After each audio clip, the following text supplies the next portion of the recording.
மகள் திருமணத்தை புறக்கணித்த பிரபலங்கள். காரணம் இதுதானா?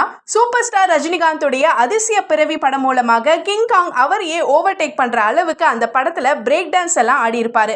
அதை தொடர்ந்து தமிழ், தெலுங்கு, மலையாளம், கன்னடம்னு 300க்கும் மேற்பட்ட படங்கள்ல பிஸியா நடிச்சாரு. லேட்டஸ்டா தன்னுடைய மகளுடைய காதலுக்கு கிரீன் சிக்னல் காட்டின அவர் அரசியல் மற்றும் சினிமா பிரபலங்களுக்கு நேர்ல போய் பத்திரிக்கை வச்சு அவங்கள அழைச்சாரு. அந்த வகையில முதல்வர் மு க ஸ்டாலின், அதிமுக முன்னாள் அமைச்சர் டி ஜெயக்குமார், தமிழிசை, விஷால், டி ராஜேந்தர் உள்ளிட்ட சிலர் மட்டுமே கலந்துக்கிட்டாங்க. பட் அவர் நேர்ல போய் அழைச்ச சிவராஜ்குமார், சிவகார்த்திகேயன், விஜய் சேதுபதி, கார்த்தி, லதா, ரஜினிகாந்த், அன்புமணி ராமதாஸ்னு யாருமே கலந்துக்கல. கிங்காங் ஒரு சாதாரண காமெடி நடிகர் தான். அவர் அந்த அளவுக்கு ஒன்றும் பெரிய ஆர்டிஸ்ட் இல்லை.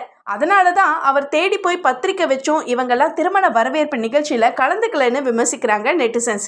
இதில் இன்னொரு விஷயம் என்னன்னா, மணப்பெண் கீர்த்தனா மிகப்பெரிய எஸ்கே ரசிகையா. அவர் வருவார்னு ரொம்பவே எதிர்பார்த்து ஏமாந்து போயிருக்கிறாங்களாம். அதோட வடிவேலுடைய பல படங்களில் இவர் நடிச்சிருந்தாலும் அவருக்கு நேராக பத்திரிக்கை கொடுக்க அனுமதி கிடைக்கலனாலும் உதவியாளர்கிட்ட பத்திரிக்கை கொடுத்துட்டு வந்ததாகவும் கிங்காங்கே ஷேர் பண்ணது குறிப்பிடத்தக்கது.